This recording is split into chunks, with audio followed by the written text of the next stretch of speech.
Menace répétée sur la présidentielle 2025. Adjumani répond au faucon du PPACI. Quiconque voudra nous balayer sera balayé. Et donc ici, on va vous parler de la réponse que le ministre Adjumani a eu à donner à tous ceux qui ont pour le malin plaisir de se promener dans le pays et de faire peur aux populations. 2025 sera la fin du monde. 2025, si Laurent Gbagbo n'est pas sur la liste électorale, la Côte d'Ivoire sera à feu et à sang, etc., etc., juste pour inquiéter la population. Comme si Laurent Gbagbo avait été tellement important en Côte d'Ivoire que sans lui, la Côte d'Ivoire ne peut pas du tout évoluer. Comme si, pendant les 10 années calamiteuses, marquées de sang humain qu'il a pris pour diriger la Côte d'Ivoire, comme si aujourd'hui, l'individu avait changé et pouvait apporter quelque chose de neuf. En vérité, lorsqu'on entend ces personnes jaser, pérorer sur le cas Laurent Gbagbo, on se demande, mais Laurent Gbagbo, là même là-haut, si d'aventure, par extra, il devenait président, qu'est-ce qu'il va faire qu'on n'a jamais vu? Surtout qu'on sait que c'est quelqu'un qui est un vaurien, qui est un nul. Mais la réalité, ce n'est pas Laurent Gbagbo lui-même. C'est toute une bande de personnes incapables qui ont lié leur destin au nom de Laurent Gbagbo. Ça, le nom de Laurent Gbagbo, là, eux prennent ça pour exister. Et tant que Laurent Gbagbo sera vivant, eux vont utiliser son nom comme un fonds de commerce pour essayer d'embêter la Côte d'Ivoire. Comme si eux, ils étaient plus ivoiriens que tout le monde. Comme si eux, ils méritaient mieux que quiconque, alors que c'est eux qui ont été ceux-là même qui ont retardé le pays en nous imposant une guerre civile, en nous imposant le désordre, en nous imposant le sous-développement, en nous imposant tout ce qui fait honte à l'humanité et à un pays. Et donc, quand on les regarde parler, à un moment, ça devient agaçant. Et quand tu parles à quelqu'un et qu'il ne comprend pas le langage de la sagesse, il faut utiliser le même langage qu'il utilise pour lui faire comprendre qu'il n'y a pas une école qui est spécialisée dans l'enseignement de la bêtise. Et donc là, tel que la personne veut se comporter comme un cafard, là, toi tu te comportes comme un balai. Et tu mets fin au débat. C'est dans ce cadre-là que donc, le mercredi 14 août 2024, le ministre Adjumani était à Beauville. Il ne s'est pas fait prier pour donner une belle réponse à Hubert Oulay et à tous ceux qui pensent que eux, lorsqu'ils vont ouvrir leur bouche là, et puis eux vont parler là, les Ivoiriens commencent à trembler de froid. Maintenant, on leur dit que nous vous réservons un effroi des plus funestes. Si vous voulez nous faire trembler de froid avec vos bouches là, nous, on vous réserve un effroi des plus funestes. Et ça, il faudra qu'on vous dise ça dès le départ. La chance que vous avez eue des gens comme le Hubert Oulay à endoctriner la jeunesse de l'Ouest, à semer les conditions du chaos dans l'Ouest, à distribuer des armes dans l'Ouest. Si aujourd'hui, vous n'avez pas pris conscience, vous n'avez pas regretté d'avoir sacrifié vos propres parents, et qu'aujourd'hui encore, vous voulez reprendre les mêmes choses, sachez que vous-même là, vous serez les éléments qui seront utilisés pour créer ce chaos-là. Cette fois-ci là, on vous le dit, on vous avertit, on vous interpelle. Vous n'allez pas vous en sortir vivant. 2025 là, il y a cadavre de beaucoup de politiciens qui vont circuler dans les rues. Les chiens vont manger vos cadavres dans les rues. Quand on avertit, quand on parle, c'est ceux qui sèment le chaos, le désordre, le malheur là. Cette fois-ci là, les populations que nous sommes là, nous sommes prêtes à en découdre avec vous. Nous sommes prêtes en tant que population à en découdre avec vous parce que votre politique de la mort, votre politique de la haine, votre politique qui tire le pays vers le bas, on en a marre. La gestion du FPI est la gestion la plus honteuse, la gestion la plus calamiteuse et la gestion la plus déshonorante qui ait existé pour la Côte d'Ivoire. Mais quand tu vois ces personnes parler, c'est comme si on leur remettait le pouvoir. Elles avaient la capacité de changer le monde, de rendre les choses meilleures plus que ce qu'elles ne sont aujourd'hui. Vous, alors que la réalité, c'est qu'ils ne valent rien, ils ne peuvent rien, mais ils sont là juste pour empêcher le pays d'évoluer. À ce rythme, donc, on se retrouve dans une situation où soit on met fin à vous et à votre politique de la saleté morale, ou bien on vous laisse prospérer et c'est le pays qui va patiner de façon éternelle. Mais que non, votre temps, il est passé. Votre temps, il est révolu. C'est fini. Votre Laurent Gbagbo ne sera pas sur la liste électorale. Votre Laurent Gbagbo ne sera pas candidat. Votre Laurent Gbagbo ne sera même pas électeur. Parce que son problème, c'est avec la justice. Son problème, le chef de l'État lui a donné la réponse lors du discours sur l'état de la nation.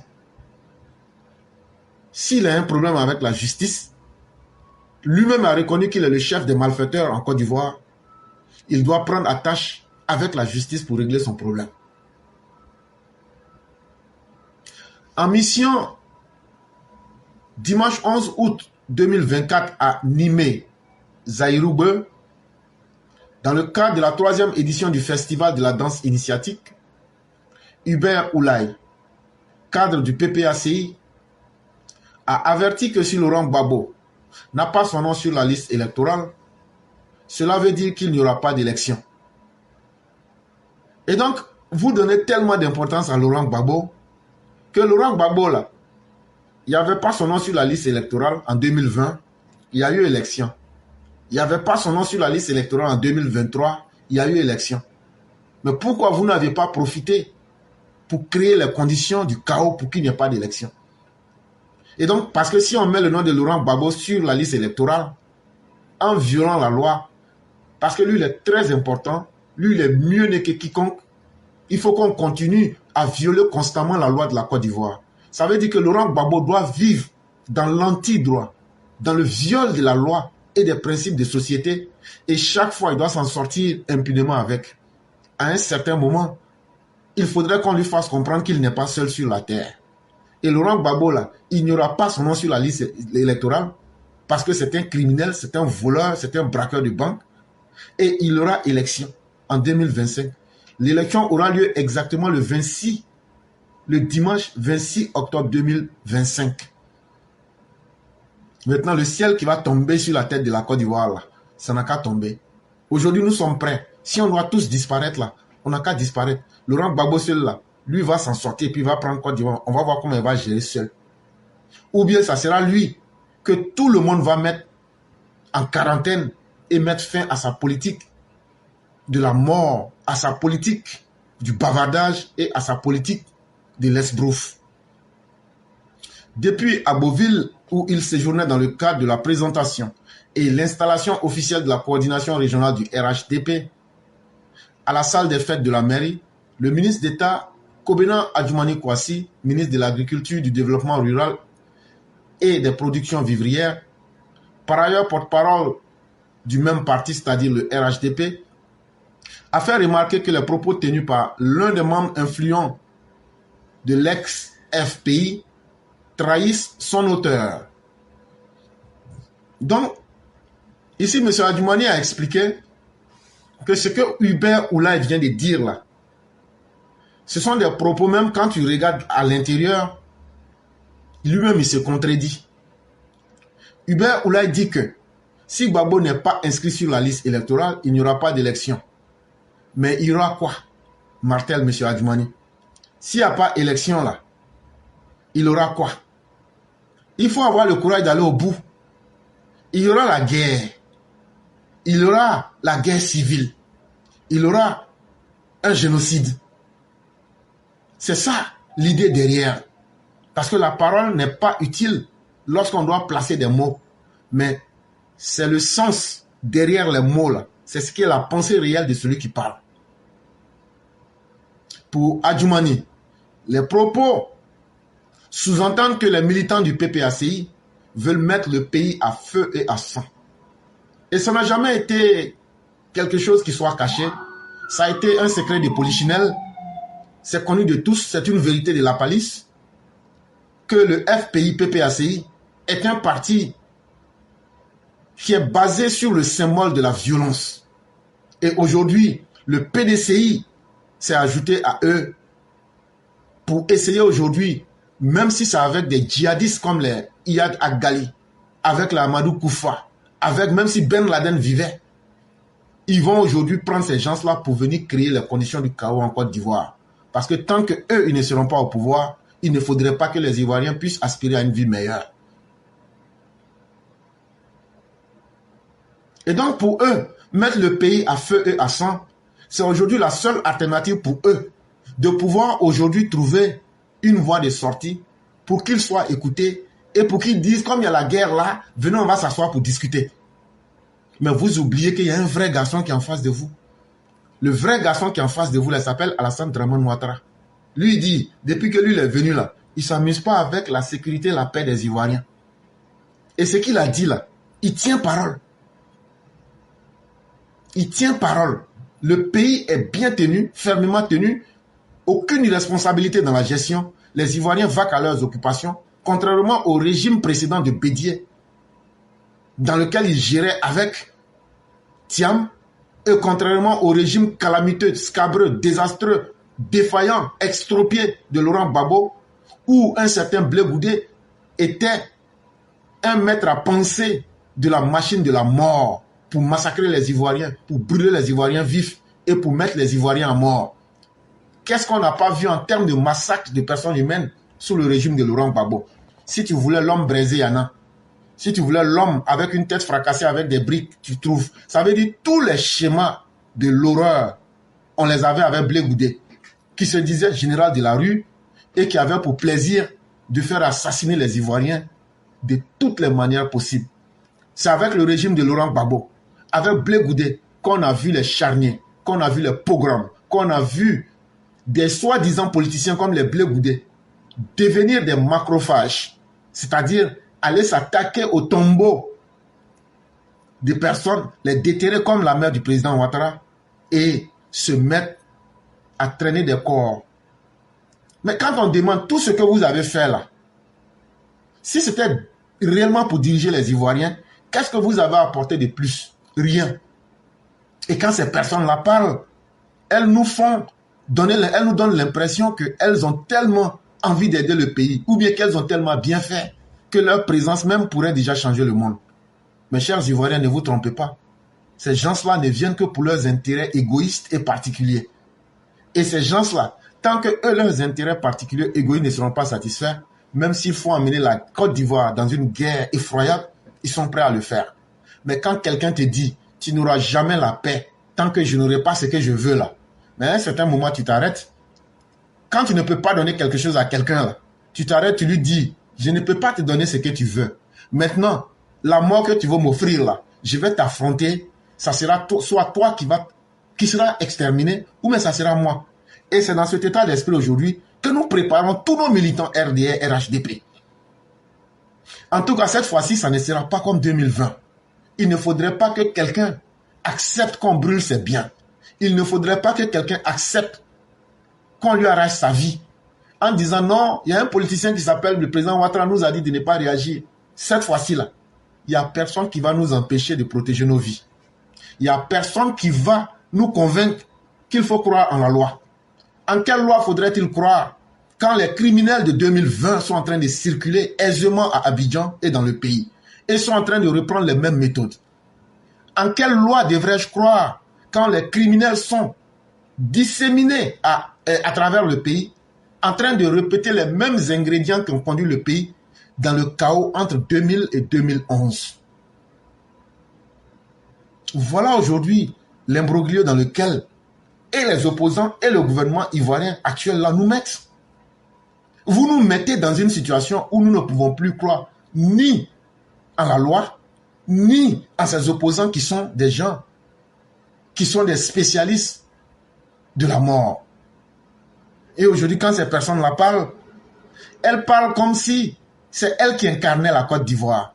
Quand tu entends ces opposants-là parler, tu as l'impression que c'est eux qui ont accouché la Côte d'Ivoire. Et que sans eux-là, c'est toujours eux qui sont dans des revendications. C'est eux qui sont toujours en train de mettre des ultimatums. C'est eux qui ont toujours des demandes à imposer aux autres.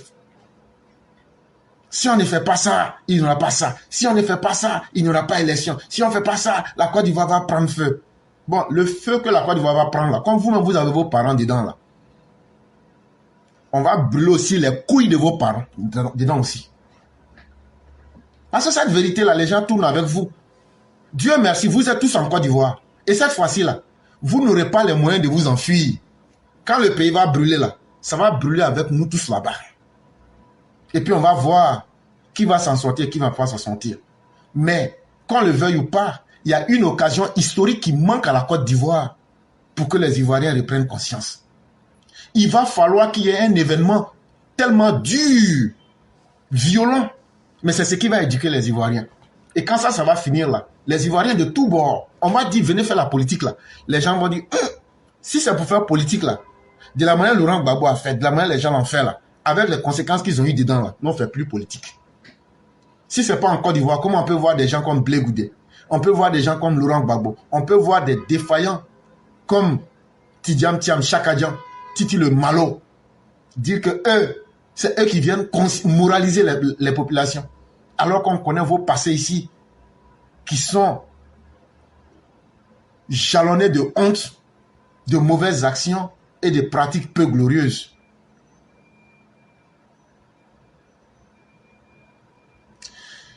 M. Adjumani a rappelé qu'en 2020, des candidatures de figures de l'opposition, dont celle d'Henri Konan Bédié, du président Alassane Ouattara, s'étaient vues retirées de la course à la présidentielle sans que le pays ne s'embrasse. Et Laurent Gbagbo a été élu dans des conditions calamiteuses face à Guy Robert. Et donc, on peut parler de l'histoire, on peut s'effrayer soi-même, on peut être le roi dans sa petite chambre ou mieux dans sa cour. Mais il faudrait que ces gens-là comprennent que la Côte d'Ivoire a une histoire. Dans cette même Côte d'Ivoire, en 2000, on a vu la candidature d'Henri Konan Bédié, la candidature du docteur président quand ils étaient dans l'opposition. Leur candidature a été rejetée. La Côte d'Ivoire n'a pas été mise à feu et à sang.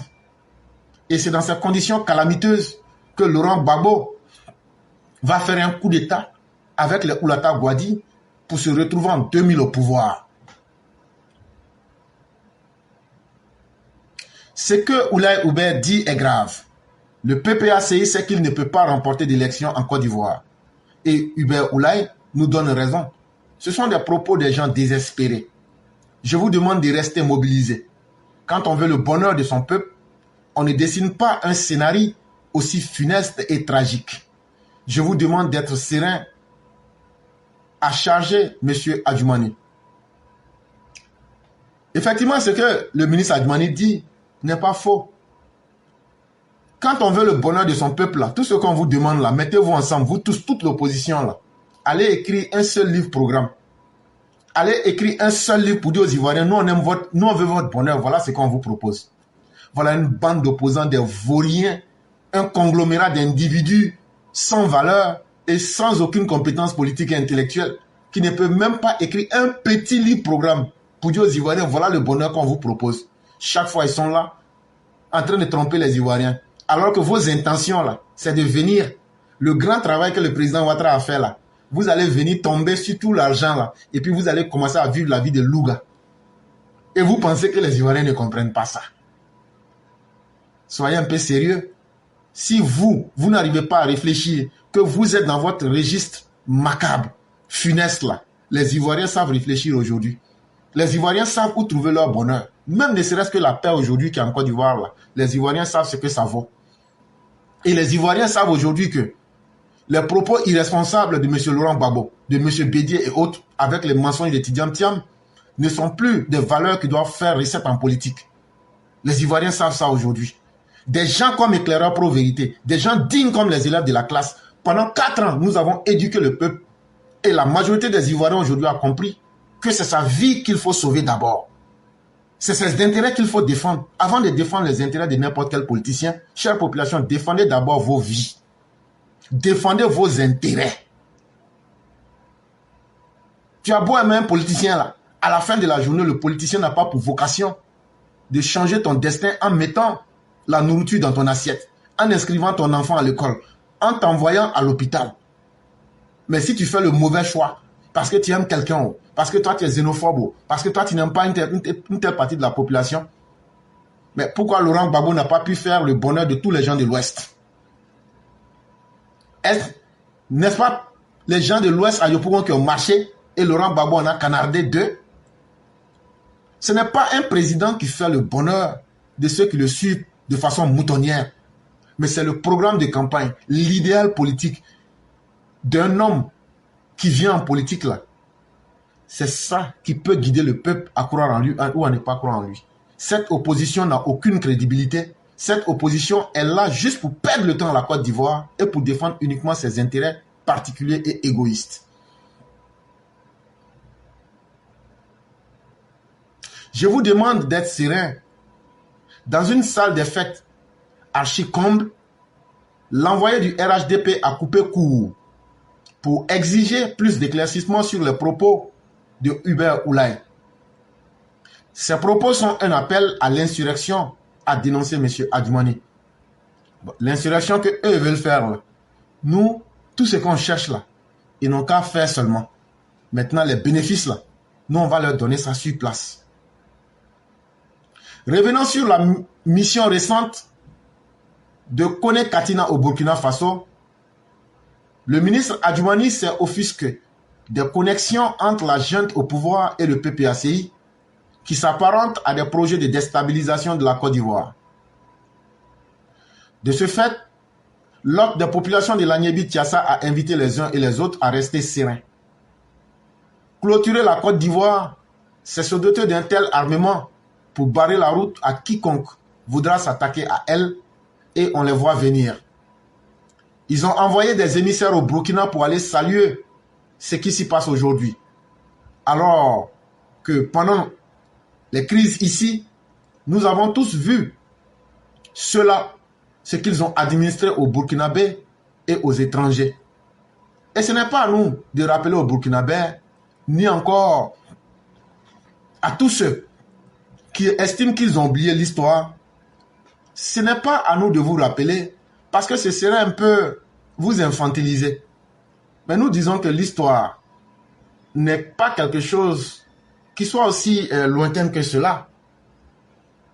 Parce qu'il suffit de voir comment Laurent Gbagbo, avec bien d'autres, pendant leur gestion, à commencer par Bédié, comment ils ont géré. Et vous aurez vite fait de comprendre tout le mal que ces personnes ont posé.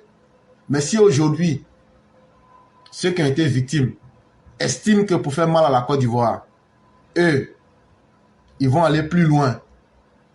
Pour essayer de se tromper eux-mêmes, ce n'est pas à nous de vous dire, souvenez-vous de votre douleur. Peut-être que ça ne vous a pas fait suffisamment mal. Tant mieux. Tant mieux. Nous vous souhaitons beaucoup de chance. Nous vous souhaitons tout le bonheur avec Laurent Gbagbo. Mais ne soyez pas surpris de la suite qu'auraient les événements.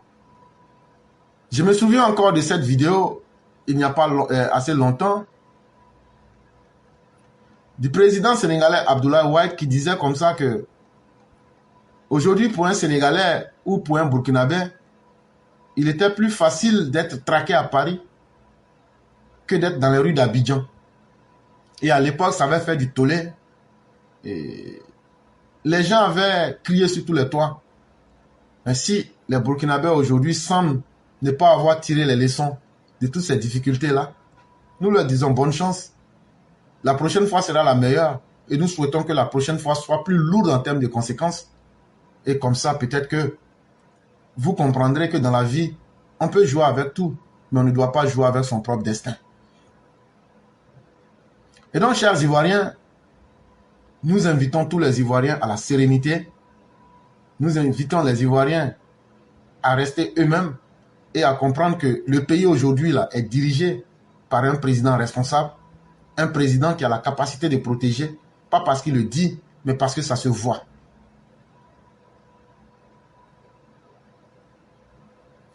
Ils ont envoyé des émissaires au Burkina pour saluer ce qui s'y passe. IB Cacao doit s'en souvenir.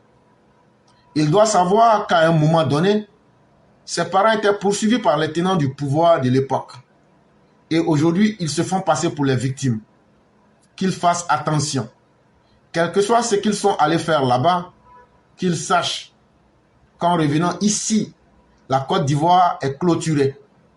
La personne qui voudra nous balayer sera balayée, a prévenu M. Adjumani, se fondant sur le dispositif sécuritaire brandi à l'occasion de la fête de l'indépendance à Grand Bassam. Le porte-parole du RHDP est par ailleurs revenu sur la récente sortie du groupement d'une dizaine de partis politiques de l'opposition qui a interpellé le gouvernement sur la nécessité de trouver une solution consensuelle liée au processus électoral avant la présidentielle de 2025. Donc, ce que M. Adjumani dit est clair. La Côte d'Ivoire n'est pas un pays qui est dans l'amusement et on n'acceptera pas que la vie des Ivoiriens, des gens sans projet, des gens au rabais, des gens qui n'ont aucune capacité d'apporter une solution concrète, ne serait-ce qu'au plus petit problème des Ivoiriens, viennent les inquiéter. Et ça, non seulement on voit le nageur, mais le nageur sera, son dos là, on va casser. Sa colonne vertébrale là, on va casser. Et puis maintenant, on va voir. Parce que le pays là, le pays est bien, sécuritairement parlant, le pays est assis. M. Adjumani a parlé aussi des soi-disant groupes de l'opposition qui se sont mis ensemble. Ils disent qu'ils sont 10. Et là, quand vous regardez, vous comprenez facilement que c'est un conglomérat d'individus qui sont liés à un même parti. C'est-à-dire c'est le FPI là, incapable de s'assumer en tant que parti politique, incapable de s'assumer en tant qu'une structure. C'est comme s'il n'y avait plus d'hommes qui pouvaient produire des idées. Ils se sont dispersés en 1000 groupes.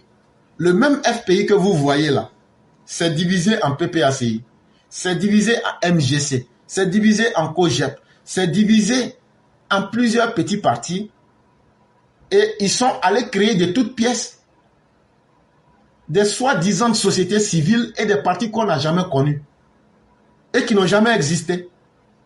Et ils veulent nous faire croire aujourd'hui que mais il y a tellement d'hommes, il y a tellement de partis qui les soutiennent que vraiment, eux sont beaucoup. Mais en réalité, ces partis-là, qu'est-ce qu'ils valent? Pour que l'on sache qu'un parti vaut quelque chose, il aurait fallu que ce parti-là pose des actions. Mais si le FPI même n'a pas pu poser un acte et que les Ivoiriens ne s'en souviennent pas, ne pensez pas que c'est parce que nous sommes amnésiques. Nous savons tout le mal que vous avez fait. Mais lorsqu'on vous demande des actes, c'est les actes en bien qui ont fait progresser les Ivoiriens, c'est ce qu'on vous demande. Quand tu prends toutes ces personnes-là, il n'y a aucune parmi ces personnes-là qui a prononcé une seule fois un discours ou quelque chose qui fasse l'unanimité. Et donc vous voyez que c'est forcément de la magie de mauvais goût pour essayer de perdre le temps aux Ivoiriens en pensant que c'est en se mettant à 1000, alors c'est des partis, dans les partis là, souvent il y a 2 ou 3 personnes seulement dedans. Ça, il y a des partis là, personne n'a jamais entendu parler d'eux. Et ces partis là, à part le fait qu'on dit que c'est un parti sur papier là, il n'existe pas. Bon, vous allez prendre ce qui n'existe pas, alors que vous-même là, votre base même qui existe, qui est le FPI, PPACI là, est minoritaire. En 2023, vous n'avez qu'une seule mairie en Côte d'Ivoire. Et vous pensez que c'est en faisant cette politique-là, de basse-cour-là, de cours de récréation-là, que ça va impressionner les gens pour dire non, ils étaient beaucoup. Non, non, non, c'est une politique de l'enfantillage. Ça n'impressionne pas les Ivoiriens. Si tu prends 10 sacs vides de cacao là, tu déposes ensemble là, on va toujours les appeler sacs de cacao. Mais si tu prends un seul sac de cacao rempli de cacao là, on va appeler ça aussi sac de cacao. Mais la différence là, c'est sur bascule. Sac rempli là va peser plus lourd que les 10 sacs vides. Et cette différence là, c'est ce que chacun a fait pour les Ivoiriens. Le poids de chaque parti politique là, ce n'est pas d'être présent sur la scène, c'est d'être capable d'avoir apporté des solutions aux problèmes des Ivoiriens. Et ça, nous vous le disons, aujourd'hui, là, le RHDP est ce parti-là qui a pu faire progresser la Côte d'Ivoire. À ce propos, il a ironisé pour dire que ce groupement de partis de l'opposition, à l'exception du PDCI, est la recomposition des fragments de l'ex-FPI qui a été battu par le RHDP au pouvoir. Le RHDP a pris connaissance des déclarations fantaisistes d'un prétendu groupement politique et qui a changé de credo. Avant, on disait tout sauf Ouattara. Maintenant, ils disent tout sauf le RHDP. Après, Ouattara est devenu président. Et comme ils ont peur du président Ouattara, ils disent tout sauf l'instrument de lutte du président Ouattara. Mais ils se trompent. Le RHDP est le parti le mieux loti et le RHDP est le parti qui va donner un autre mandat au président Ouattara en 2025 et le président Ouattara va continuer à faire le bonheur des Ivoiriens. Et donc le ministre Adjoumani a terminé en appelant les Ivoiriens et surtout les militants et membres du RHDP à la cohésion. Le ministre Adjoumani a passé un important message à la direction du RHDP de l'Agnébi-Tiassa. Venu des 4 départements qui composent la région, il avait à ses côtés plusieurs personnalités, notamment le ministre Fofana Siandou, Alpha Sanogo. À ce propos, il a salué le militantisme du vrai peuple abé qui a démontré aux yeux du monde que la région n'était pas la chasse gardée d'un parti politique. Le président Alassane Ouattara vous demande de parler de cohésion sociale. En matière de victoire, nous savons gagner. Vous êtes un peuple reconnaissant. Merci d'avoir permis au parti de s'enraciner véritablement dans cette ville. Certains pensaient que c'était leur chasse gardée. Mais nous savons que c'était Abbeville quand ces derniers étaient au pouvoir. Et ce que devient Abbeville aujourd'hui quand le président Ouattara est au pouvoir, a-t-il souligné. Et c'est ce que nous avons toujours dit aux populations. N'apprenez même pas à aimer le président Ouattara, mais apprenez à demander les éléments du développement de votre région. Apprenez à exiger à tous les hommes politiques d'apporter des solutions concrètes. Apprenez à dire aux politiciens, quand vous étiez là, qu'est-ce que vous avez fait? Et quand vous étiez là, que ce soit en bien ou en mal, il faut qu'on expose ça devant tout le monde pour qu'on puisse éduquer nous aussi en tant que peuple, nos politiciens.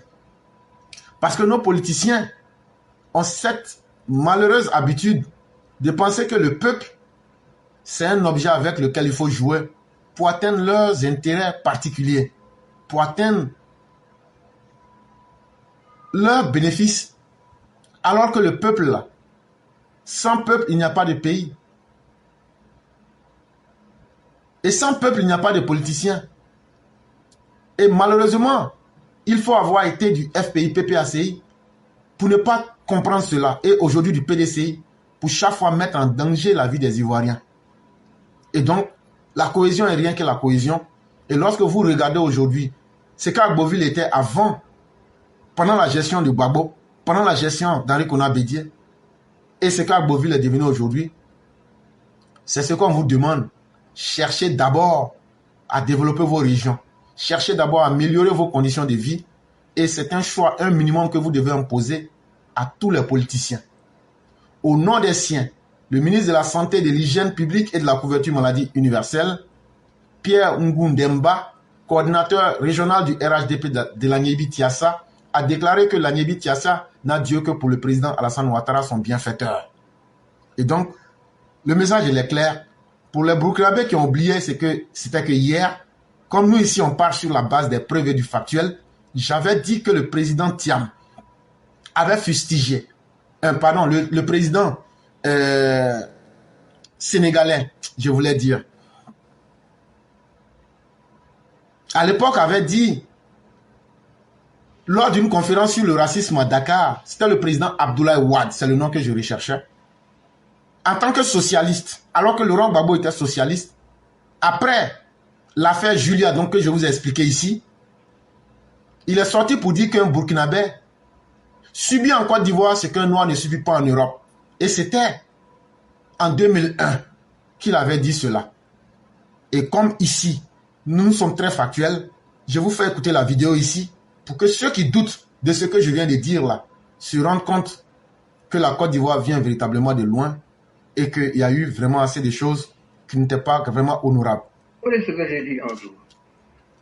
Quand j'ai dit qu'un Burkinabé se sent plus libre à Paris qu'à Abidjan. Ça m'a valu d'ailleurs une dispute avec mon premier ministre de l'époque, Moussa Fayas, parce que ça a jeté un aimant. Pourtant, c'est la vérité. C'est la vérité. Mais ce boubou que je porte me l'était interdit en Côte d'Ivoire. Quand vous étiez en boubou, vous étiez sénégalais, burkinabé, malien. Et pour le fait que vous étiez sénégalais, burkinabé, malien, on pouvait vous tuer dans la rue. On pouvait vous tuer dans la rue. Des gens étaient tués. On est même allé jusqu'à pourchasser des musulmans dans les mosquées. Vous imaginez cela? On a vu cela sous Laurent Gbagbo. C'était un état fou. Laurent Gbagbo plonge la Côte d'Ivoire dans le chaos. je ne pas comprendre.